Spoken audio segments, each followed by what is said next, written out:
ঘর বাড়ি ডুবে যায়, ফসলাদি নষ্ট হয়ে যায় এবং চলাচলের পথ বন্ধ হয়ে যায়। এক কথায় অল্প বৃষ্টি হচ্ছে মানুষের জন্য রহমত, কিন্তু সেটা যখন বেশি হয়ে যায় তখন সেটা আর মানুষের জন্য রহমত থাকে না, আল্লাহর গজবে পরিণত হয়ে যায়, মানুষের কষ্টর এবং ক্ষতির কারণ হয়ে দাঁড়ায়।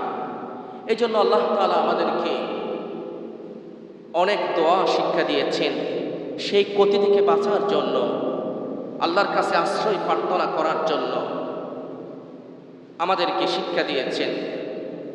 রাসূল সাল্লাল্লাহু আলাইহি ওয়াসাল্লাম প্রতিনিয়ত আল্লাহর আযাব এবং গজব থেকে বাঁচার জন্য, আল্লাহর শাস্তি থেকে বাঁচার জন্য আমাদেরকে দোয়া শিক্ষা দিয়েছেন। বিশেষ করে যেই দুটি সূরা, সূরাতুন নাস এবং সূরাতুল ফালাক, ছোট্ট এই 11 আয়াত বিশিষ্ট সূরা দুটির মাধ্যমে আমরা প্রতিনিয়ত সকাল সন্ধ্যা প্রত্যেকটা নামাজের পরে আমরা আল্লাহর কাছে আশ্রয় প্রার্থনা করে থাকি। বিশেষ করে বলা হয়েছে সূরা নাসের শেষের দিকে আমরা সকল প্রকার ক্ষতি থেকে আল্লাহর কাছে আশ্রয় প্রার্থনা করে থাকি। মিনাল জিন্নাতি ওয়ান নাস, আলহামদুলিল্লাহি জাআলাল মা'a রাহমাতান ওয়া হায়া ওয়া ক্বাদ ইয়াকুনু বালা'আন ওয়া 'আযাবা ওয়া আশহাদু আন লা ইলাহা ইল্লাল্লাহ ওয়াহদাহু লা শারীকা লাহু ওয়া আশহাদু আন্না মুহাম্মাদান ওয়া রাসূলুহু। আল্লাহুম্মা সাল্লি ওয়া সাল্লিম ওয়া বারিক আলাইহি ওয়া আলা আলিহি ওয়া আসহাবিহি ওয়া সাল্লামা তাসলিমান কাসীরান কাসীরা। أما بعد فقد قال الله تعالى في كلامه المجيد: أعوذ بالله من الشيطان الرجيم، بسم الله الرحمن الرحيم. وهو الذي ينزل الغيث من بعد ما قنطوا وينشر رحمه. وقال تعالى في سورة الفلق: قل أعوذ برب الفلق من شر ما خلق. وكان النبي صلى الله عليه وسلم إذا كثر المطر وخاف ضررا فقال: اللهم حوالينا وعلى علينا، اللهم على الآكام والذراع وبطون الأودية ومنابت الشجر. رواه البخاري، أو كما قال عليه الصلاة والسلام. সম্মানিত সর্বস্তরের মুসল্লিবৃন্দ, আলোচনার শুরুতেই সে মহান রব্বুল আলামিনের শানে শুকরিয়া জ্ঞাপন করছি, যিনি আমাকে সহ আপনাদের সকলকে অত্যন্ত বৈরী পরিবেশে এনে আমাদের সকলকে সবার আগে মসজিদে সমবেত হয়ে সালাতুল জুমা আদায়ের জন্য প্রস্তুতি গ্রহণ করার আমাদেরকে দান করেছেন। সে মহান মনিবের শানে আমরা প্রত্যেকেই তার শেখানো ভাষায় শুকরিয়া জ্ঞাপন করছি। সকলে বলছি আলহামদুলিল্লাহ।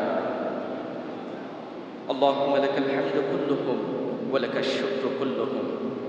রাসূল মকবুল সাল্লাল্লাহু আলাইহি ওয়াসাল্লামের শানে দরুদ ও সালাম পেশ করছি, যিনি এরকম দুর্যোগপূর্ণ আবহাওয়ার মুহূর্তে একবার নিজের ঘর থেকে বের হতেন, আবার ঘরের ভিতরে প্রবেশ করতেন, মসজিদে নববীতে প্রবেশ করতেন এবং সেই সাথে আল্লাহর কাছে ক্ষমা, ইস্তিগফার, মাগফিরাত কামনা করতেন।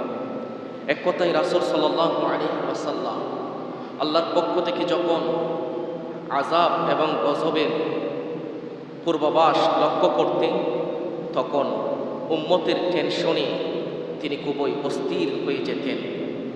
উম্মতকে শিক্ষা দিতেন কিভাবে আল্লাহর পক্ষ থেকে ক্ষমা প্রার্থনা করতে হবে, ক্ষমা চাইতে হবে, দরুদ এবং ইস্তিগফারের মধ্য দিয়ে আল্লাহর আযাব এবং গজব থেকে কিভাবে পরিত্রাণ পাওয়া যায়, সেভাবে রাসূল সাল্লাল্লাহু আলাইহি ওয়াসাল্লাম আমাদেরকে শিক্ষা দিয়েছেন। সেই বিশ্বনবীর প্রতি আমরা প্রত্যেকেই দরুদ ও সালাম পেশ করছি। সম্মানিত প্রিয় মুসল্লিবৃন্দ, আমরা প্রত্যেকেই জানি যে পানি আল্লাহর পক্ষ থেকে মানুষের জন্য এক ধরনের রহমত। এই পানির উপর আমাদের জীবন নিয়ন্ত্রণ হয়ে থাকি, পানিকে আমরা বেঁচে থাকি এবং এটিকে আমরা পানির অপর নাম জীবন হিসেবে আমরা চিনি। আল্লাহ তাআলা এই জন্য মানুষের উপর রহমতের বৃষ্টি বর্ষণ করেন এই পৃথিবীর বুকে। মহান আল্লাহ পাক রব্বুল আলামিন সূরা শুআরা 28 নম্বর আয়াতের মধ্যে ইরশাদ করেছেন, ওয়াল্লাযী, তিনি সেই সত্তা, ইউনাজ্জিলুল গায়থা, যিনি আমাদের জন্য বৃষ্টি বর্ষণ করেন, মিন বা'দি মা কানাতু, আমরা যখন হতাশ হয়ে যাই, অনেক দিন পর্যন্ত চৈত্র এবং বৈশাখ মাসে জমিন যখন ফেটে চৌচির হয়ে যায়, অনাবৃষ্টির কারণে ফসলাদি যখন নষ্ট হয়ে যায়, ঠিক ওই সময়ের মধ্যে আল্লাহর বান্দারা যখন নিরাশ হয়ে যায়, হতাশ হয়ে যায়, আল্লাহ পাক রব্বুল আলামিন পৃথিবীবাসীর প্রতি রহমত স্বরূপ আকাশ থেকে বৃষ্টি বর্ষণ করে থাকেন। এটি হচ্ছে আল্লাহর পক্ষ থেকে অনেক দিন বৃষ্টি না হওয়ার পরে রহমতের বৃষ্টি হিসাবে আমরা মনে করে থাকি। আল্লাহ তাআলা সে কথাটি সূরা শুআরা 28 নম্বর আয়াতের মধ্যে ইরশাদ করেছেন, হুয়াল্লাযী ওয়া হুয়াল্লাযী ইউনাজ্জিলুল গায়থা মিন বা'দি মা কানাতু ওয়া ইয়ানশুরু রাহমা। আল্লাহ তাআলা জমিন যখন ফেটে চৌচির হয়ে যায়, মানুষ যখন অনাবৃষ্টির কারণে হতাশ হয়ে যায়, ওই সময়ের মধ্যে আল্লাহ তাআলা রহমতের বৃষ্টি আমাদের জন্য প্রেরণ করে থাকেন আকাশ থেকে। আমরা রহমতের বৃষ্টি ভোগ করার পরে আমরা আল্লাহকে বলে থাকি ওয়া হুয়াল ওয়ালিয়ুল হামিদ, তিনি একমাত্র আমাদের প্রশংসা পাওয়ার উপযুক্ত রব্বুল আলামিন।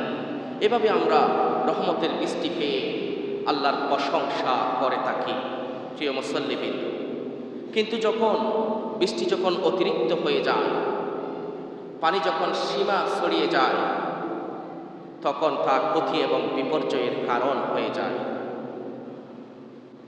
ঘর বাড়ি ডুবে যায়, ফসলাদি নষ্ট হয়ে যায় এবং চলাচলের পথ বন্ধ হয়ে যায়। এক কথায় অল্প বৃষ্টি হচ্ছে মানুষের জন্য রহমত, কিন্তু সেটা যখন বেশি হয়ে যায়, তখন সেটা আর মানুষের জন্য রহমত থাকে না, আল্লাহর গজবে পরিণত হয়ে যায়, মানুষের কষ্টর এবং ক্ষতির কারণ হয়ে দাঁড়ায়। এই জন্য আল্লাহ তাআলা আমাদেরকে অনেক দোয়া শিক্ষা দিয়েছেন সেই ক্ষতি থেকে বাঁচার জন্য, আল্লাহর কাছে আশ্রয় প্রার্থনা করার জন্য আমাদেরকে শিক্ষা দিয়েছেন। রাসূল সাল্লাল্লাহু আলাইহি ওয়াসাল্লাম প্রতিনিয়ত আল্লাহর আযাব এবং গজব থেকে বাঁচার জন্য, আল্লাহর শাস্তি থেকে বাঁচার জন্য আমাদেরকে দোয়া শিক্ষা দিয়েছেন। বিশেষ করে যেই দুটি সূরা, সূরাতুন নাস এবং সূরাতুল ফালাক, ছোট্ট এই 11 আয়াত বিশিষ্ট সূরা দুটির মাধ্যমে আমরা প্রতিনিয়ত সকাল সন্ধ্যা প্রত্যেকটা নামাজের পরে আমরা আল্লাহর কাছে আশ্রয় প্রার্থনা করে থাকি। বিশেষ করে বলা হয়েছে সূরা নাসের শেষের দিকে, আমরা সকল প্রকার ক্ষতি থেকে আল্লাহর কাছে আশ্রয় প্রার্থনা করে থাকি। মিনাল জিন্নাতি ওয়ান নাস, মানুষের পক্ষ থেকে যত অনিষ্ট রয়েছে, ক্ষতি রয়েছে, যত শরারত এবং মন্দতা রয়েছে, তা থেকে আমরা আল্লাহর কাছে আশ্রয় প্রার্থনা করে থাকি। জিন এবং মানুষ শয়তানের যত ধরনের খারাপি রয়েছে, মন্দতা রয়েছে, ভ্রষ্টতা রয়েছে, অনিষ্টতা রয়েছে, আমরা আল্লাহর কাছে আশ্রয় প্রার্থনা করে থাকি। আল্লাহ তাআলা যে সকল সৃষ্টি মানুষের কল্যাণের জন্য সৃষ্টি করেছেন, তা অবশ্যই মানুষের জন্য কল্যাণকর, আমাদেরকে তা বিশ্বাস স্থাপন করতে হবে। কিন্তু এমন কিছু সৃষ্টি রয়েছে যেগুলি মানুষের জন্য অকল্যাণ ডেকে আনে। যেমন আল্লাহ তাআলার পক্ষ থেকে সৃষ্ট বন্যা, এগুলি মানুষের জন্য কল্যাণকর হতে পারে না। আল্লাহ তাআলার পক্ষ থেকে যত ধরনের সৃষ্টি মানুষের অনিষ্টের কারণ হয়ে থাকে, তা থেকে আশ্রয় প্রার্থনা করার জন্য সূরা ফালাকের 2 নম্বর আয়াতের মধ্যে আল্লাহ তাআলা আমাদেরকে শিক্ষা দিয়েছেন, মিন শাররি মা খালাক। তিনি যা কিছু আমাদের জন্য সৃষ্টি করেছেন, সেই সৃষ্টির অনিষ্ট থেকে, ক্ষতি থেকে আমাদেরকে আল্লাহর কাছে আশ্রয় প্রার্থনা করতে হবে।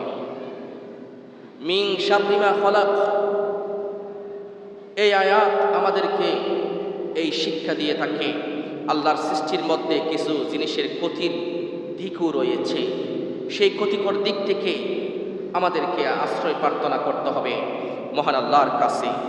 যেমন অতিবৃষ্টি, অনাবৃষ্টি, বন্যা, ঝড় তুফান, সাইক্লোন, এগুলি মানুষের জন্য ক্ষতিকর।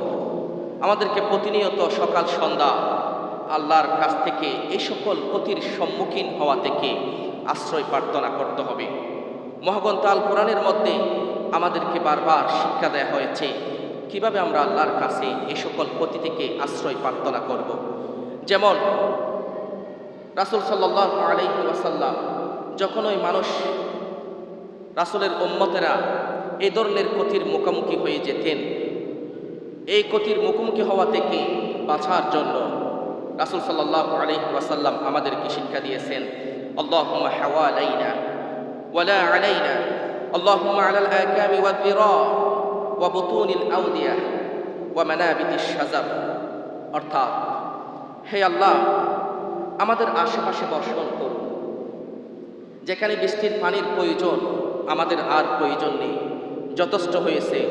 রহমতের শীতল ছায়ায় বৃষ্টির পানিতে আমরা আমাদের শরীর মাটিকে আমরা ভিজিয়ে দিয়েছি। আমরা তোমার শুকরিয়া জ্ঞাপন করছি, আমাদের উপর আর নয়। ওয়ালা আলাইনা, যথেষ্ট হয়েছে, আমাদের উপর আর নয়। অনেকগুলি টিলা এবং পাহাড় রয়েছে, উপত্যকা রয়েছে, বৃক্ষের গাছপালার উৎপত্তি স্থল রয়েছে, মাটির গভীরের শিকড় রয়েছে, এই শিকড় পর্যন্ত তোমার পানিগুলি পৌঁছিয়ে দাও, আমাদের আর প্রয়োজন নেই। সম্মানিত মুসল্লিবৃন্দ, এইভাবে রাসূল সাল্লাল্লাহু আলাইহি ওয়াসাল্লাম আমাদেরকে যে দোয়া শিক্ষা দিয়েছেন, অতিবৃষ্টি থেকে, অনাবৃষ্টি থেকে, ঝড় তুফান জলোচ্ছ্বাস থেকে বাঁচার জন্য সেই আমলটুকু আমাদেরকে করতে হবে।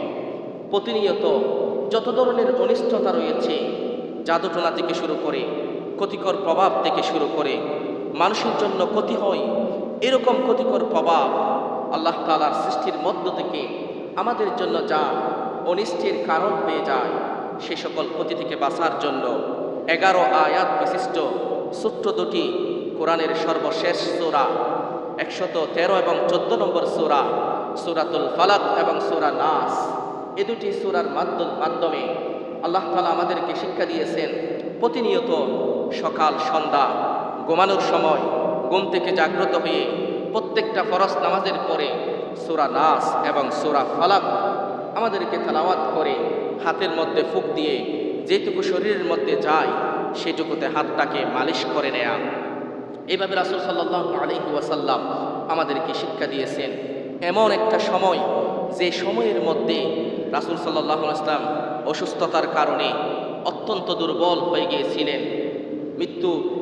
মৃত্যুর নিকটবর্তী সময়ের মধ্যে, এন্তেকালের নিকটবর্তী সময়ের মধ্যে নিজের হাত যখন নিজের শরীরের মধ্যে আর গোলাতে পারতেছে না, মালিশ করতে পারতেছে না, ওই সময়ের মধ্যে আম্মা জান আয়েশা রাদিয়াল্লাহু তাআলা আনহাকে তিনি বলেছেন যে তুমি সূরা নাস এবং সূরা ফালাক তেলাওয়াত করে তারপর আমার শরীরের মধ্যে মালিশ করে দাও। তাহলে ইন্তেকালের পূর্ব মুহূর্তে যে আমলটিকে রাসূল সাল্লাল্লাহু আলাইহি ওয়াসাল্লাম উম্মতের জন্য এত বেশি গুরুত্ব দিয়েছেন, সে আমলটি রাসূল সাল্লাল্লাহু আলাইহি ওয়াসাল্লামের ইন্তেকালের পূর্ব মুহূর্তের আমল, যা নিজে করতে পারে নাই, প্রিয়তমা স্ত্রীকে এই আমলটি করার জন্য শিখিয়ে দিয়েছেন। প্রিয় মুসল্লিবৃন্দ, এই যে সূরা নাস এবং সূরা ফালাক আমাদের অনেকেরই মুখস্থ রয়েছে, আমরা প্রতিনিয়ত এই আমলটি করার মধ্য দিয়ে যত ধরনের পৃথিবীর বুকে আল্লাহর সৃষ্টির মধ্যে যত সৃষ্টির অনিষ্টতা রয়েছে, খারাপই রয়েছে, এই সকল খারাপ সৃষ্টি থেকে, অনিষ্টতা থেকে, ক্ষতি থেকে আমরা আল্লাহর কাছে আশ্রয় প্রার্থনা করব। আল্লাহ তাআলা আমাদেরকে সকল সৃষ্টির অনিষ্টতা থেকে হেফাজত করুন, আল্লাহুম্মা আমিন। বিশেষ করে তাফসীর কারকগণ বলেছেন মিন শাররি মা খলাক, এর মধ্যে অতিরিক্ত বৃষ্টির যে ক্ষতির প্রভাব রয়েছে, সেই ক্ষতির প্রভাব থেকে আল্লাহ তাআলা, আমরা যদি আল্লাহর কাছে আশ্রয় প্রার্থনা করি তাহলে তিনি আমাদেরকে বাঁচিয়ে নিতে পারেন।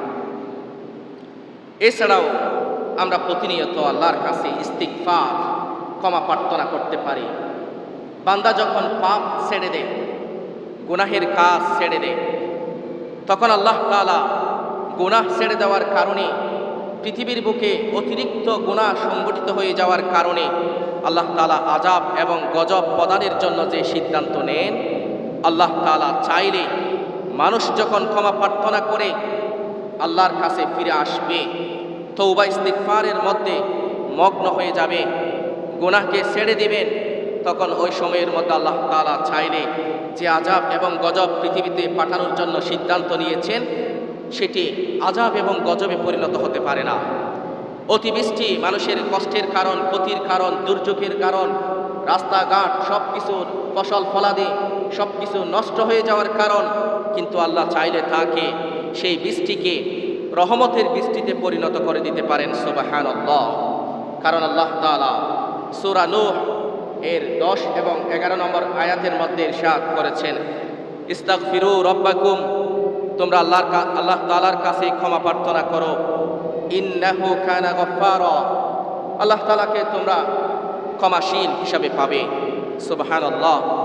আল্লাহ তাআলা কথা বলেননি তোমরা গুনাহ করবে, গুনাহ করতে করতে পাপাচারে লিপ্ত হতে হতে এমন একটা পর্যায়ে চলে যাবে, তোমরা আমার কাছ থেকে হতাশ হয়ে যাবে, আমি তোমাদেরকে ক্ষমা করার কোনো প্রশ্নে আসে না। এ ধরনের কথা আল্লাহ তাআলা আমাদের জন্য বলেননি, অথচ আল্লাহ তাআলা বলেছেন ইস্তাগফিরু রাব্বাকুম, তোমরা আল্লাহ তাআলার কাছে ক্ষমা প্রার্থনা করো, ইন্নাহু কানা গফফারা, তাহলে নিশ্চয় আল্লাহ তাআলা এখানে নিশ্চয় বলেছেন, অবশ্যই বলেছেন, নিশ্চয়তা সহকারে কথা বলেছেন। তিনি বলেছেন যদি তোমরা আমার কাছে ক্ষমা প্রার্থনা করো, ইন্নাহু কানা গফফারা, তাহলে আমাকে ক্ষমাশীল হিসাবে পাবে।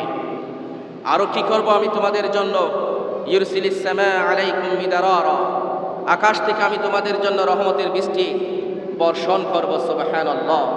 সুতরাং আকাশ থেকে যে বৃষ্টি আল্লাহর পক্ষ থেকে বর্ষিত হয় মিকাইল আলাইহিস সালাতু ওয়াস সালামের মাধ্যমে, তাহলে সেই বৃষ্টি আজকে আমাদের জন্য গজব এবং আযাবের কারণ হয়ে গেছে। কারণ আমরা আল্লাহর কাছে ক্ষমা প্রার্থনা করি না, কারণ আমরা গুনাহের মধ্যে লিপ্ত, আমরা পাপাচারের মধ্যে লিপ্ত, এত বেশি জঘন্য অপরাধ আমরা করে বসেছি, যার দরুন আল্লাহ তাআলা রহমতের বৃষ্টি বর্ষণের বিপরীতে আমাদের জন্য গজবের বৃষ্টি আজকে পরিণত করে দিয়েছেন। রাস্তাঘাট, পথঘাট সব কিছু আজকে মানুষের ব্যবহারের অনুপযোগী হয়ে গেছে। প্রিয় মুসল্লিবৃন্দ, তওবা ইস্তিগফার করে আমাদেরকে আল্লাহর কাছে এই আযাব এবং গজব থেকে বাঁচার জন্য আল্লাহর কাছে ফিরে আসতে হবে। রাসূল সাল্লাল্লাহু আলাইহি ওয়াসাল্লাম বলেছেন আযাব এবং গজব থেকে বাঁচার জন্য আমাদেরকে বেশি বেশি সাদাকা করতে হবে, নিঃস্বার্থে, বিনা স্বার্থে। কোনো ধরনের আপনার ফায়দা হবে না, আপনি কোনো ধরনের উপকৃত হবেন না, এই আশা ছেড়ে দিয়ে গরিব, অসহায় এবং দুর্বল যারা রয়েছে তাদেরকে বিনা স্বার্থে আপনাকে দান করতে হবে। কোনো ধরনের প্রফিট, কোনো ধরনের লভ্যাংশ পাওয়ার আশা ছেড়ে দিয়ে একেবারে বিনা স্বার্থে আপনাকে মানুষের কল্যাণে যা কিছু আপনি বিলিয়ে দিবেন নিঃস্বার্থভাবে, তা হচ্ছে আপনার জন্য সাদাকা। এই সাদাকা, এই দান আল্লাহ তাআলা আপনাকে কঠিন বিপদ আপদ থেকে, কঠিন রোগ ব্যাধি থেকে, আযাব এবং গজব থেকে আল্লাহ তাআলা আপনাকে মুক্ত করে দিতে পারেন। রাসূল সাল্লাল্লাহু আলাইহি ওয়াসাল্লাম বলেছেন, আস-সাদাকাতু তুরাদ্দুল বালা। তোমরা যদি বেশি বেশি সাদাকা করো তাহলে আল্লাহ তাআলা তোমাদেরকে বালা মুসিবত থেকে, সকল সৃষ্টির অনিষ্টতা থেকে তোমাদেরকে বাঁচিয়ে দিতে পারেন, হেফাজত করতে পারেন। সুতরাং আমাদের প্রত্যেককে আল্লাহ তাআলার রহমতের উপর ভরসা করতে হবে। আযাব এবং গজব কখন আসবে তারপর মোকাবেলা করব, প্রতিরোধ করব। স্বৈরশাসী ফ্যাসিস্টদের কিছু শক্তিশালী মন্ত্রণালয়ের মন্ত্রীদের থেকে আমরা সেরকম বাণী শুনতে পেতাম যে আমরা করোনা ভাইরাসকেও প্রতিরোধ করতে পারি, আমরা বন্যাকেও প্রতিরোধ করতে পারি। অথচ আল্লাহ তাআলা পৃথিবীর বুকে যে নবীকে সর্বপ্রথম শরীয়ত দান করেছেন, নূহ আলাইহিস সালাতু ওয়াস সালাম, কোরআনের মধ্যে বারবার এই ঘটনাগুলি এসেছে। নূহ আলাইহিস সালাতু ওয়াস সালাম একজন নবী হওয়া সত্ত্বেও বন্যাকে প্রতিরোধ করতে পারেননি, জলোচ্ছ্বাসকে প্রতিরোধ করতে পারেননি। এই জন্য আল্লাহ তাআলা উপায় বাতলে দিয়েছেন। যেখানে যেখানে বেড়িবাঁধ ভেঙে যাওয়ার উপক্রম হয় সেখানে মজবুত করে বেড়িবাঁধ তৈরি করতে হবে। যেখানে যেখানে ক্ষয়ক্ষতির সম্ভাবনা রয়েছে সেখানে মজবুতভাবে মানবীয় তৈরিতে প্রতিরোধ গড়ে তুলতে হবে। এরপর আল্লাহ তাআলার কাছে দোয়া, মোনাজাত, দান, সদকা, ইস্তিগফার এগুলির মধ্য দিয়ে আল্লাহর কাছে আশ্রয় প্রার্থনা করতে হবে। কিন্তু নবী এবং রাসূলরা পর্যন্ত আযাব এবং গজব থেকে আল্লাহর কাছে আশ্রয় প্রার্থনা করেছেন। নূহ আলাইহিস সালাতু ওয়াস সালাম স্বজাতিকে বাঁচানোর জন্য বিশাল এক ধরনের কিস্তি নৌকা তৈরি করেছেন। নিজের সন্তানকে পর্যন্ত বাঁচাতে পারেননি, নিজের স্ত্রীকে পর্যন্ত বাঁচাতে পারেননি। যখন বন্যা এবং জলোচ্ছ্বাস থেকে পানি যখন বেড়ে গিয়েছিল, নূহ আলাইহিস সালাম তার সন্তানকে এবং তার স্ত্রীকে নৌকার মধ্যে উঠানোর জন্য চেষ্টা করেছিলেন, কিন্তু তারা উঠাননি। আল্লাহ তাআলা সাথে সাথে ইরশাদ করেছিলেন, লাইসা মিন আহলিক, যাকে তুমি পুত্র সন্তান হিসেবে আজকে নৌকায় উঠানোর জন্য সিদ্ধান্ত নিয়েছ, জলোচ্ছ্বাস থেকে বাঁচানোর জন্য, তুফান থেকে বাঁচানোর জন্য, সেই কিছুতেই তোমার পরিবারের অংশ হতে পারে না। তাহলে নবী রাসূলরা পর্যন্ত যে সাহস করতে পারেনি, আল্লাহর পক্ষ থেকে আযাব এবং গজব থেকে আশ্রয় প্রার্থনা করেছেন। আমাদেরকেও যেটুকু সম্ভব এই প্রাকৃতিক দুর্যোগকে মোকাবেলা করে আল্লাহ তাআলার কাছে আমাদেরকে আশ্রয় প্রার্থনা করতে হবে। আল্লাহর আযাব এবং গজব থেকে সুরক্ষা পাওয়ার জন্য আমাদেরকে প্রতিনিয়ত তওবা ইস্তিগফার করতে হবে, দান সাদাকা করতে হবে।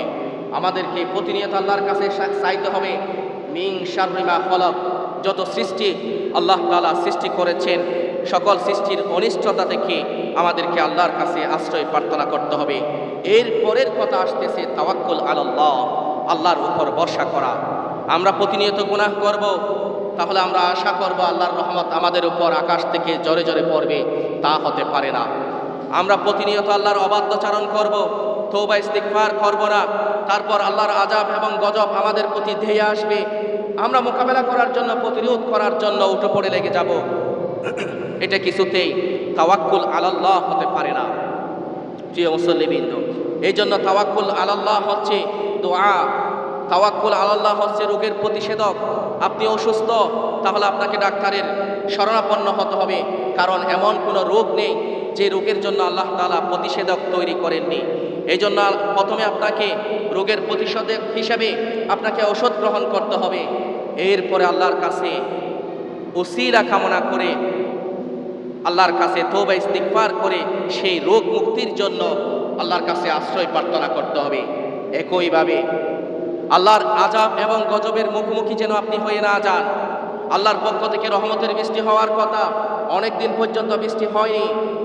আমরা প্রত্যেকে আল্লাহর কাছ থেকে রহমতের বৃষ্টি কামনা করেছি, কিন্তু সেই রহমতের বৃষ্টি অনাকাঙ্ক্ষিতভাবে আমাদের জন্য গজবের বৃষ্টিতে পরিণত হয়েছে। আজকে বন্যা দুর্গত এলাকায় রাস্তাঘাট কালভার্টগুলি একেবারে বিলীন হয়ে মানুষের যে দুর্যোগ অবস্থা সৃষ্টি হয়েছে তা থেকে পরিত্রাণের জন্য আমাদেরকে তওবা ইস্তিগফার করে আল্লাহর কাছে ফিরে আসতে হবে এবং ক্ষতিগ্রস্ত মানুষের পাশে আমাদেরকে দাঁড়াতে হবে। এটাই হচ্ছে সাদাকা। আর সাদাকাতু তুরাদ্দুল বালা।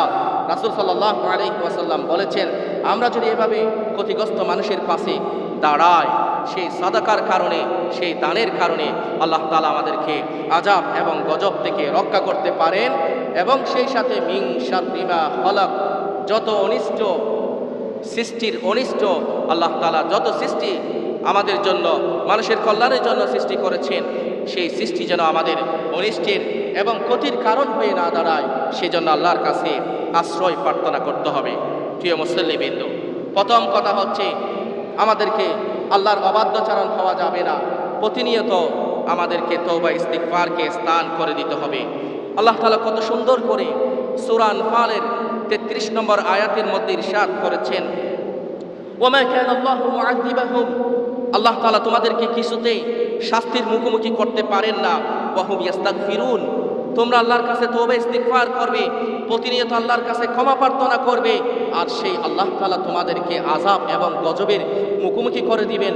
এটি আল্লাহর বৈশিষ্ট্য নয়। সুবহানাল্লাহ, কত সুন্দর করে আল্লাহ তাআলা আমাদেরকে বলেছেন ক্ষমা প্রার্থনা করার জন্য, কত সুন্দর করে আমাদেরকে বলেছেন ইস্তিগফারের মুখোমুখি হওয়ার জন্য, কত সুন্দর করে রাসূল সাল্লাল্লাহু আলাইহি ওয়াসাল্লাম আমাদের জন্য নিজেকে পেশ করেছেন। দৈনিক আমি 100 বার আল্লাহর কাছে তওবা ইস্তিগফার করি, অথচ রাসূল সাল্লাল্লাহু আলাইহি ওয়াসাল্লাম ছিলেন মিনাল মাসুমিন, একেবারে পুত পবিত্র, একেবারে নিষ্পাপ ভূমিষ্ঠ হওয়া সন্তানের মতো, যে সন্তান কোনো গুনাহ হয়নি, ইতিমধ্যে মাতৃগর্ভ থেকে সদ্য ভূমিষ্ঠ হয়েছে, এরকম পুত পবিত্র মাসুম বাচ্চাদের সাথে রাসূল সাল্লাল্লাহু আলাইহি ওয়াসাল্লাম সহ নবী রাসূলদের উদাহরণ পেশ করা হয়েছে। তারা ছিলেন মিনাল মাসুমিন। আর কুল্লু বনি আদম খাত্তাউন, আর সকল আদমের সন্তানরা হচ্ছে গুনাহপ্রবণ, আর নবী রাসূলরা হচ্ছে একেবারে মাসুম, একেবারে নিষ্পাপ, সদ্য ভূমিষ্ঠ হওয়া নিষ্পাপ শিশুর মতো। তাহলে রাসূল সাল্লাল্লাহু আলাইহি ওয়াসাল্লাম নিষ্পাপ শিশুর মতো বেগুনাহ হওয়া সত্ত্বেও তিনি দৈনিক 100 বার তওবা ইস্তিগফার করেছেন। আর আমরা প্রতিনিয়ত খাত্তাউন হওয়ার পরও, প্রতিনিয়ত গুনাহের আকাঙ্ক্ষা মনের মধ্যে লালন করার পরও, প্রতি সেকেন্ডে প্রতি মুহূর্তে আমরা একেবারে গুনাহের সাথে জড়িয়ে যাওয়ার পরও তওবা ইস্তিগফার করে আল্লাহর কাছে ফিরে আসতে হবে, সেই চিন্তা আমাদের মনে আমরা স্থান করে দিতে পারলাম না। প্রিয় মুসল্লিবৃন্দ, এই জন্য আমাদেরকে দৈনিক অন্তত রাসূল সাল্লাল্লাহু আলাইহি ওয়াসাল্লামের এই হাদিস থেকে শিক্ষা গ্রহণ করে আস্তাগফিরুল্লাহিল আযীম, আস্তাগফিরুল্লাহিল আযীম, একেবারে না পারলে আস্তাগফিরুল্লাহ, হে আল্লাহ আমি তোমার কাছে ক্ষমা প্রার্থনা করি। লা হাওলা ওয়ালা কুওয়াতা ইল্লা বিল্লাহ, যে শক্তি প্রদর্শন, যে হাইয়ুল কাইয়ুম চিরস্থায়ী চিরঞ্জীবের শক্তি তুমি মানুষের সামনে প্রদর্শন করো, সেই শক্তি মোকাবেলা করার মতো কারো শক্তি এই পৃথিবীর বুকে নেই। আল্লাহর মোকাবেলায় নিজেদেরকে কোনো সৃষ্টি, কোনো মানুষ, কোনো জিন জাতি এবং মানব জাতি আল্লাহর সামনে নিজেকে পেশ করবে আল্লাহর শক্তির মোকাবেলায়। এই জন্য আমাদেরকে প্রতিনিয়ত আস্তাগফিরুল্লাহ, লা হাওলা ওয়ালা কুওয়াতা ইল্লা বিল্লাহ, এই ধরনের আমলগুলি প্রতিনিয়ত আমাদেরকে করতে হবে অন্তত দৈনিক 100 বার। এবং সেই সাথে সূরা নাস এবং সূরা ফালাক, আয়াতুল কুরসি, যত ধরনের অনিষ্টতা আছে, সৃষ্টির ক্ষতি আছে, ক্ষতিকর প্রভাব আছে, তা থেকে বাঁচার জন্য আমাদেরকে দৈনিক একেবারে প্রত্যেক ফরজ নামাজের পরে আয়াতুল কুরসি, যেটাকে আমরা আল্লাহু লা ইলাহা ইল্লা হুয়াল হাইয়ুল কাইয়ুম, আল্লাহর দোয়া এই বলে আমরা বিশ্বাস করি, জানি, সেই দোয়া, সেই আয়াতুল কুরসি আমাদেরকে প্রতিনিয়ত প্রত্যেক ফরজ নামাজের পরে আদায় করতে হবে, তেলাওয়াত করতে হবে, ঘুমানোর সময় তেলাওয়াত করতে হবে, ঘুম থেকে ওঠার পর তেলাওয়াত করতে হবে, কোনো বইয়ের মুখোমুখি হয়ে গেলে তেলাওয়াত করতে হবে। প্রতিনিয়ত আল্লাহর কাছে ক্ষতির প্রভাব থেকে বাঁচার জন্য আল্লাহ তাআলা যে দোয়া কোরআনের মাধ্যমে আমাদেরকে শিক্ষা দিয়েছেন, রাসূল সাল্লাল্লাহু আলাইহি ওয়াসাল্লাম যে দোয়া হাদিসের মাধ্যমে আমাদেরকে শিক্ষা দিয়েছেন, তা আমাদেরকে প্রতিনিয়ত আমাদেরকে তেলাওয়াত করতে হবে। আমরা যদি একেবারে লম্বা কোনো দোয়াও করতে না পারি, অতিরিক্ত বৃষ্টির সময় শুধু এইটুকু আমরা বলার জন্য চেষ্টা করব, আল্লাহুম্মা হাওয়ালাইনা ওয়ালা আলাইনা, আল্লাহুম্মা হাওয়ালাইনা ওয়ালা আলাইনা, হে আল্লাহ আমাদের আর বৃষ্টির প্রয়োজন নেই, যথেষ্ট হয়ে গেছে বৃষ্টি বাদল, তাহলে আপনি আমাদের আশেপাশে যেখানে বৃষ্টির প্রয়োজন হচ্ছে সেখানে আপনি বৃষ্টি বর্ষণ করুন, আমাদের উপর আর নয়। এইভাবে আমাদেরকে প্রতিনিয়ত যখন অতিবৃষ্টি শুরু হয়ে যাবে, আমরা যখন পানির কারণে বাসার নিচে নামতে পারবো না, দোকানপাট ব্যবসা বাণিজ্যে যাইতে পারবো না, রাস্তাঘাট পানিতে ভরপুর হয়ে যাবে, থই থই পানি হয়ে যাবে, তখন ওই সময়ের মধ্যে আমরা তওবা ইস্তিগফার সহ ওই দোয়াটি, অতিবৃষ্টির ওই দোয়াটি যা রাসূল সাল্লাল্লাহু আলাইহি ওয়াসাল্লাম আমাদেরকে শিক্ষা দিয়েছেন, আল্লাহুম্মা হাওয়ালাইনা ওয়ালা আলাইনা, এই দোয়াটি আমরা বারবার তেলাওয়াত করতে থাকবো এবং সেই সাথে আল্লাহর আযাব এবং গজব থেকে বাঁচার জন্য আমরা আল্লাহর কাছে বলতে থাকবো, আল্লাহুম্মা ইন্নী আউযু বিকা মিন আযাবিক, আল্লাহুম্মা ইন্নী আউযু বিকা মিন আযাবিক, আল্লাহুম্মা ইন্নী আউযু বিকা মিন আযাবিক। হে আল্লাহ, তোমার আযাব এবং গজব থেকে আমরা তোমার কাছে আশ্রয় প্রার্থনা করি। এভাবে আমাদেরকে সব সময় সদা সর্বদা আল্লাহর কাছে আযাব এবং গজব থেকে বাঁচার জন্য আশ্রয় প্রার্থনা করতে হবে। আসুন, যাদের উপর আমরা জুলুম করেছি সেই মজলুমের বদদোয়ার কারণে আল্লাহর পক্ষ থেকে আযাব এবং গজব আসতে পারে।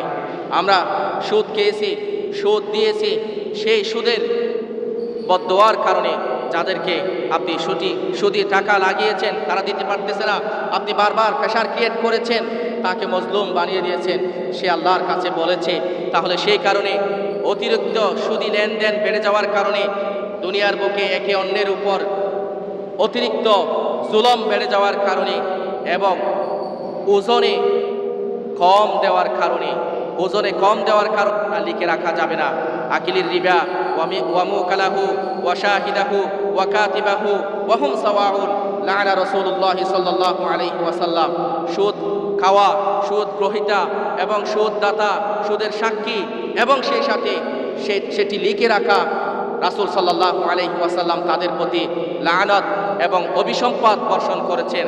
এই সুদের গুনাহের কারণে, একে অপরের উপর জুলুম করার কারণে, ওজনে কম দেওয়ার কারণে আল্লাহ তাআলা এবং সেই সাথে জেনা ব্যভিচারে লিপ্ত হওয়ার কারণে আমাদের উপর আল্লাহর পক্ষ থেকে আযাব এবং গজব নাজিল হয়ে থাকে। প্রিয় মুসল্লিবৃন্দ, এই ধরনের কঠোর পাপাচার থেকে আমাদের প্রত্যেককে বেঁচে থাকতে হবে এবং আল্লাহর কাছে আশ্রয় প্রার্থনা করতে হবে। সুতরাং আমাদেরকে সৎ কাজের আদেশ দিতে হবে, অসৎ কাজ থেকে আমাদেরকে বিরত থাকতে হবে। সর্বপ্রথম আমাদের প্রত্যেককে আল্লাহর এবং গজব থেকে বেঁচে থাকার জন্য আল্লাহর আযাব এবং গজবের ভয় আমাদের অন্তরের মধ্যে স্থান করে দিতে হবে। আল্লাহ তাআলা মূলত এই দুনিয়ার বুকে ওয়ালানুযীকান্নাহুম মিনাল আযাবিল আদনা দুনাল আযাবিল আকবার, আমি তোমাদেরকে আখিরাতের শাস্তির তুলনায় আযাবে আদনা অনেক কম শাস্তি তোমাদের উপর এই দুনিয়ার বুকে আমি পাঠাবো, শাস্তির মুখোমুখি করব। এটি হচ্ছে আখিরাতের শাস্তির তুলনায় একেবারে নগণ্য, একেবারে তুচ্ছ। তাহলে এই তুচ্ছ আযাব, এই তুচ্ছ শাস্তি, সামান্য পানির শাস্তি, আগুনের শাস্তি, দুর্যোগের শাস্তি আমরা এই পৃথিবীর বুকে মোকাবেলা করতে পারি না। বাড়িঘর, রাস্তাঘাট সব কিছু একেবারে মাটির সাথে ধূলিসাৎ হয়ে মিশে যায়, আমরা কিছুতেই মোকাবেলা করতে পারি না। সামান্য পানির স্রোতের মধ্যে আমরা মোকাবেলা করতে গিয়ে স্রোতের প্রতিকূলে আমরা নিজেদেরকে দাঁড়িয়ে রাখতে পারি না। তাহলে এটি হচ্ছে আখিরাতের আযাব এবং গজবের তুলনায়, শাস্তির তুলনায় একেবারে তুচ্ছ এবং নগণ্য শাস্তি, যা দুনিয়ার বুকে আমরা পৃথিবীর বুকে সর্বশ্রেষ্ঠ শক্তিশালী মানুষ হওয়া সত্ত্বেও আল্লাহর সামান্য এই তুচ্ছ আযাব এবং গজবকে আমরা মোকাবেলা করতে পারি না। তাহলে আখিরাতের শাস্তি আমরা কিভাবে মোকাবেলা করব? প্রিয় মুসল্লিবৃন্দ, এই জন্য অতিবৃষ্টি হলে আমাদের যা করণীয় তা হচ্ছে তওবা ইস্তিগফার করতে হবে, আল্লাহর কাছে আশ্রয় প্রার্থনা করতে হবে। এরপরে আমাদেরকে তাওয়াক্কুল আলাল্লাহ করতে হবে, যার যেটুকু সম্ভব আমাদেরকে প্রতিরোধ করতে হবে। ঘর বাড়িগুলি মজবুতভাবে তৈরি করতে হবে, যেখানে বেড়িবাঁধ এবং আশ্রয় প্রকল্প নেই সেখানে বেড়িবাঁধগুলি মজবুত করে তৈরি করতে হবে, যেখানে আশ্রয় প্রকল্প নেই সেখানে আশ্রয় প্রকল্পগুলি নির্মাণ করতে হবে। এইভাবে একে অপরের সাহায্য সহযোগিতা ছাড়া, আল্লাহর উপর তাওয়াক্কুল করা ছাড়া, আল্লাহর অবাধ্যচারণ না হওয়া ছাড়া আমাদের এই সকল আযাব এবং গজবকে মোকাবেলা করার কোনো শক্তি সামর্থ্য আল্লাহ তাআলা আমাদেরকে দেননি। এই জন্য আমাদেরকে সর্বপ্রথম যে কাজটি করতে হবে তা হচ্ছে তাকওয়া অবলম্বন করা। আল্লাহর ভয় যদি আমাদের অন্তরের মধ্যে জাগ্রত হয়, তাহলে আল্লাহ তাআলা এই আযাব এবং গজবের শাস্তির ভয় আমরা কাটিয়ে ওঠার মধ্য দিয়ে আমরা এখান থেকে পরিত্রাণের উপায় আমরা খুঁজে বের করতে পারবো। আর যদি আমরা ড্যাম কেয়ারভাবে আল্লাহর যত আযাব এবং গজব আমাদের কাছে আসুক না কেন, আমরা এগুলি মোকাবিলা করতে পারবো এবং আমরা বন্যাগ্রস্ত ক্ষতিগ্রস্তদের মাঝে আমরা ত্রাণ সামগ্রী বিতরণ করতে পারবো। এই আশা এবং খুশিতে উৎফুল্ল হয়ে যদি আমরা মোকাবেলার জন্য প্রস্তুতি নিই এবং আমাদের মজুদ করা ত্রাণ সামগ্রীগুলি বিতরণের জন্য আমরা চেষ্টা করি, তাহলে কিছুতে আমরা আল্লাহর এই সকল আযাব এবং গজবকে আমরা প্রতিরোধ করতে পারবো না। প্রিয় মুসল্লিবৃন্দ, আল্লাহ তাআলা বলেছেন ওয়া ইয়াত্তাকিল্লাহ, সর্বপ্রথম আমাদেরকে আল্লাহর ভয় অন্তরের মধ্যে জাগ্রত করতে হবে। ইয়াজআল লাহু মাখরাজা, তারপরে আল্লাহ তাআলা আমাদেরকে এখান থেকে বাঁচার জন্য পথ আমাদেরকে বাতলে দিবেন।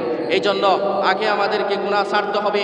যদি আমাদের অন্তরের মধ্যে গুনাহ করার প্রবণতা থাকে, তাহলে আল্লাহর ভয় যদি আমাদের অন্তরের মধ্যে জাগ্রত হয়, এই ভাবনায় 50% অন্তত আমরা গুনাহ করা থেকে নিজেদেরকে বাঁচাতে পারবো। এবং সেই সাথে এমন পরিবেশ তৈরি করতে হবে যে পরিবেশের মধ্যে আমাদের গুনাহ করার কোনো সম্ভাবনা থাকে না। দিনই বন্ধু যারা দিনকে লালন করে পালন করে, দিনকে জানে মানে বোঝে, আমাদেরকে তাদের সাথে আমাদেরকে সঙ্গবদ্ধ হতে হবে, তাদের সাথে আমাদেরকে বন্ধুত্বপূর্ণ সম্পর্ক তৈরি করতে হবে, যাদের দ্বারা, যে সকল ভালো মানুষদের দ্বারা কোনো ধরনের গুনাহ সংগঠিত হয় না, তাদের সাথে আমাদেরকে মিলেমিশে একাকার হয়ে যেতে হবে। তখনই একটা পরিবেশ তৈরি হবে, সেই পরিবেশের মধ্যে গুনাহ করার কোনো সম্ভাবনা থাকবে না। প্রিয় মুসল্লিবৃন্দ, প্রতিনিয়ত জামাতে নামাজের মধ্যে আমাদেরকে শামিল হতে হবে। আল্লাহর কাছে দৈনিক 5 ওয়াক্তে 5 বার আমাদেরকে হাজিরা দিতে হবে। একজন মুসল্লির পরিবেশে আপনাকে ওঠা বসা জীবন যাপন করতে হবে। তখনই আল্লাহ তাআলা আপনাকে ইন্না সলাতা তানহা আনিল ফাহশাই ওয়াল মুনকার, নিশ্চয় আপনার নামাজ আপনাকে অশ্লীলতা, বেহায়াপনা এবং যত ধরনের নিষিদ্ধ কার্যাবলী রয়েছে, সেই সকল নিষিদ্ধ কার্যাবলী থেকে আল্লাহ তাআলা আপনাকে বাঁচিয়ে দিতে পারেন। সুতরাং আমাদের যে অবসর সময় রয়েছে, সেই অবসর সময়টাকে আমাদেরকে কাজে লাগাতে হবে। সেই অবসর সময়ের নিয়ামত, যখন আপনি একেবারে অবসর থাকেন, কাজকর্ম থাকে না, সুবর্ণ সুযোগ আপনার জন্য থাকে, ওই সময়টাকে আপনাকে কাজে লাগাতে হবে, যেন ওই সময়টা আপনাকে গুনাহের মধ্যে ডুবিয়ে না রাখে, যেন ওই সময়টা আপনাকে ধোঁকার মধ্যে, শয়তানের প্রতারণার মধ্যে যেন আপনাকে ফেলে না দেয়। এই জন্য রাসূল সাল্লাল্লাহু আলাইহি ওয়াসাল্লাম বলেছেন, সুস্থতার যে নিয়ামত আল্লাহ তাআলা আপনাকে দান করেছেন, সেই নিয়ামতটাকে আপনাকে কাজে লাগাতে হবে। অবসর সময়ের যে নিয়ামত আল্লাহ তাআলা আপনাকে দান করেছেন, সেই অবসর সময়টাকে আপনাকে কাজে লাগাতে হবে। অবসর সময়টাকে পেয়ে, সুস্থতার নিয়ামতটাকে পেয়ে যদি আপনি গুনাহের মধ্যে জড়িয়ে যান, তাহলে আল্লাহ তাআলা আপনাকে অসুস্থ করে দিবেন। সেই নিয়ামতটাকে আপনার কাছ থেকে ছিনিয়ে নেবেন, আপনাকে এমনভাবে ব্যস্ত করে ফেলবেন। আমরা অনেক মানুষটাকে দেখি 24টা ঘন্টা সে মৃত্যুর সাথে পাঞ্জা লড়তেছে, অসুস্থতার নিয়ামতের মধ্যে ভুগতেছে। একটা মুহূর্তের জন্য ঘুমের ওষুধ খাওয়া সত্ত্বেও সেই একটা ঘন্টার জন্য কিছুতেই তৃপ্তি সহকারে ঘুমাতে পারে না, কারণ আল্লাহ তাআলা তাকে জটিল রোগে আক্রান্ত করে দিয়েছেন। এর আগে ওই মানুষটা সুস্থ ছিল, তখন সুস্থতার সেই নিয়ামতটাকে কাজে লাগালো না। আল্লাহ তাআলা চাইলে সেই নিয়ামতটাকে কেড়ে নিয়ে তাকে অসুস্থতার মধ্যে শামিল করে দিতে পারেন। প্রিয় মুসল্লিবৃন্দ, এই জন্য রাসূল সাল্লাল্লাহু আলাইহি ওয়াসাল্লাম যে কথাটি বলেছেন, সুস্থতার নিয়ামত এবং অবসর সময়ের নিয়ামত, এই নিয়ামতটাকে, এই দুটি নিয়ামতকে, যে দুটি নিয়ামত আমাদের সাথে শয়তান প্রতারণা করতে পারে, এই নিয়ামত দুটিকে আমাদেরকে কাজে লাগাতে হবে। এবং সেই সাথে কোনো গুনাহ যখন আমাদের দ্বারা সংগঠিত হয়ে যায়, সাথে সাথে একজন মুসলমান, একজন ঈমানদার, একজন আল্লাহর প্রিয় বান্দার উচিত হবে তওবা ইস্তিগফার করে আল্লাহর কাছে ফিরে আসা। তখনই আপনি আল্লাহর ভালোবাসায় শিখতে হবেন। আল্লাহ তাআলা বলেছেন, ইন্নাল্লাহা ইউহিব্বুত তাওয়াবিন, আল্লাহ তাআলা তওবা ইস্তিগফার করে যারা আল্লাহর কাছে গুনাহ ছেড়ে দিয়ে ফিরে আসেন, আল্লাহ তাআলা তাদেরকে ভালোবাসেন। আমরা প্রত্যেকে আল্লাহর ভালোবাসা পেতে চাই। আল্লাহর ভালোবাসা পেতে চাই না এরকম কোনো মুসলমান নেই বললেই চলে, কিন্তু প্রত্যেকে আল্লাহর ভালোবাসা পেতে চাই। আবার আল্লাহর অবাধ্যচারণ হয়ে আমরা আবার গুনাহের মধ্যে লিপ্ত হয়ে যাই। কিন্তু আল্লাহ তাআলা কিছুতেই, ইন্নাল্লাহা লা ইউহিব্বুল মু'তাদিন, যারা আল্লাহর অবাধ্যচারী হয়ে যায়, আল্লাহ তাআলা কিছুতেই তাদেরকে ভালোবাসেন না। আল্লাহ তাআলা বলেছেন, ইন্নাল্লাহা ইউহিব্বুত তাওয়াবিন, যারা তওবা ইস্তিগফার করে সমস্ত অবাধ্যচারণ থেকে বেঁচে থেকে যারা আল্লাহর কাছে তওবা ইস্তিগফার করে ফিরে আসে, আল্লাহ তাআলা তাদেরকে ভালোবাসেন। এই জন্য আমরা যদি আল্লাহর ভালোবাসা পেতে চাই, তাহলে যত ধরনের পরিত্যাজ্য, যত ধরনের ঘৃণিত, যত ধরনের নিন্দিত, যত ধরনের অবাধ্যচারণ রয়েছে, সমস্ত অবাধ্যচারণ এবং গুনাহের কাছ থেকে তওবা ইস্তিগফার করে আমাদেরকে আল্লাহর কাছে ফিরে আসতে হবে। আমরা যদি আরবিতে এই দোয়া করতে নাও পারি তাহলে আমাদেরকে বাংলায় বলতে হবে আল্লাহুম্মা ইন্নী আউযু বিকা মিনাল মুনকিরাতিল আখলাক। হে আল্লাহ, যত ধরনের চরিত্রগত দিক থেকে মন্দ কাজ রয়েছে, মুনকিরাত রয়েছে, অপছন্দনীয় কাজ তোমার রয়েছে, সমস্ত অপছন্দনীয় কাজ থেকে আমরা তোমার কাছে আশ্রয় প্রার্থনা করি। এইভাবে আল্লাহর কাছে আমাদের প্রত্যেককে তওবা ইস্তিগফার করে ফিরে আসতে হবে যদি আল্লাহর আযাব এবং গজব থেকে আমরা বাঁচতে চাই। এবং সেই সাথে প্রত্যেককে যে মৃত্যুবরণ করতে হবে এবং প্রত্যেককে আখিরাতের চিন্তাকে লালন করতে হবে, পরকালীন জবাবদিহিটাকে লালন করতে হবে। মৃত্যুর স্বাদ গ্রহণ করার সাথে সাথে আমার কিয়ামত শুরু হয়ে যাবে, কবরের আযাবের মুখোমুখি হয়ে যাব, জান্নাত জাহান্নামের মুখোমুখি হয়ে যাব। সেখানে আমার কোনো আর শক্তি সামর্থ্য থাকবে না। আল্লাহর সামনে দণ্ডায়মান হয়ে দুনিয়ার জীবদ্দশার প্রাপ্তবয়স্ক হওয়ার পর থেকে, সাবালাগা হওয়ার পর থেকে মৃত্যুর স্বাদ গ্রহণ করার পূর্ব মুহূর্ত পর্যন্ত যত ধরনের গুনাহ এবং সওয়াব আমাদের দ্বারা সংগঠিত হয়েছে প্রত্যেকটার একেবারে ইনসি হিসাব আমাদেরকে আল্লাহর সামনে পেশ করতে হবে। সেই আখিরাতের জবাবদিহিতা যখন আপনার অন্তরের মধ্যে জাগ্রত হয়ে যাবে তখনই আপনি গুনাহ থেকে বাঁচতে পারবেন।